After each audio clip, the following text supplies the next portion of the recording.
तो जय जगन्नाथ सामने आपण जेजेबापा कि शेष कथा कहीकि जाइए मुझे आपको शुणापी चाहूँगी। चलते कथा शुणा निहती भाव में शेष लास्ट भिडियो टे देखिए। आशा करते आपण देखिए सब। तो चलते देखा।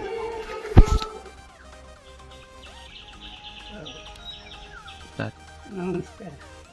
तो चलतु आम सांग मैंने चालू करवा। तो चलतु आ डेरी नक भिडियो टी चालू करवा। चलतु कह हाँ, मो जीवन कहानी शुणवे। एपटी कन हाँ हूँ 7 वर्ष मो बापा मरीगले 32 वर्ष तापर दुख मान 12 वर्ष खुट्टा मैंने भिन्न करदे।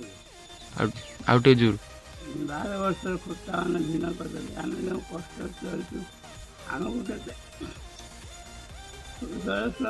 चलिए। नमस्कार। मो ना हूँ भागर सची। मो जीवन बहुत कष्ट दुख कर 32 वर्ष बापा मरीगले। मो 7 वर्ष रही 7 वर्ष रही 12 वर्ष खुट्टा मैंने भिन्न करदे। आमको बहुत माफिया ना चलती भूक माखी चलती मारी दुख चलिए आज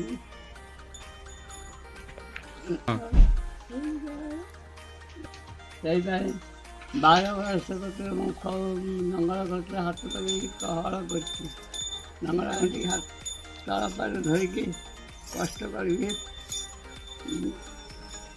दिहना पैसा मजूरी देखी आम आनी चली। माँ भिक मारिकी मागी जाती आनिकी माँ चल आम बहुत कष्ट चलु। आज से कष्ट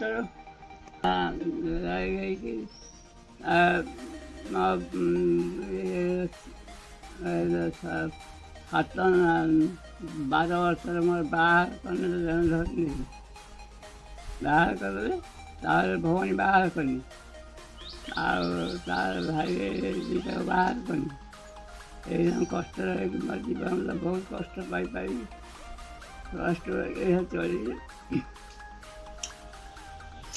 गोटे झी 3 पुआ 2 झी बाहर कर जारी चलती समस्या भल यही कष्ट दिन काटिकी चली से कष्ट करने कई लोक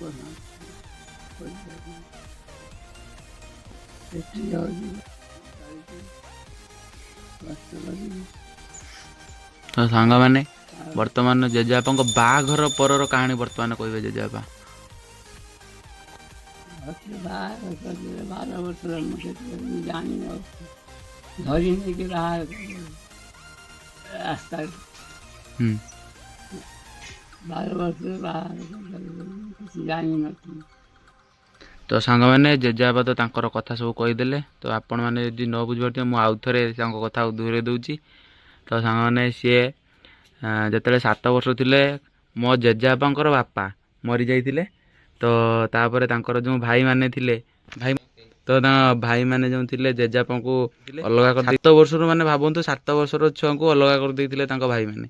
तो सहीठू माने माने जेजेबापा माँ जाकि माने गाँव मागी मागी सब आनिकी चाउल दियंती जेजेबापा को खाइबापी। तो से बहुत दुख कष्ट सही तांकर माने जीवन को सी कर। तो वर्तमान तांकर 96 वर्ष हो सारा। तो तथापि सी माने से कथा भाविला बेलू आखिर लुह गली पड़ुची। से आउ कथा कही पारना जीवन विषय किसी से आउ कि कहबानी।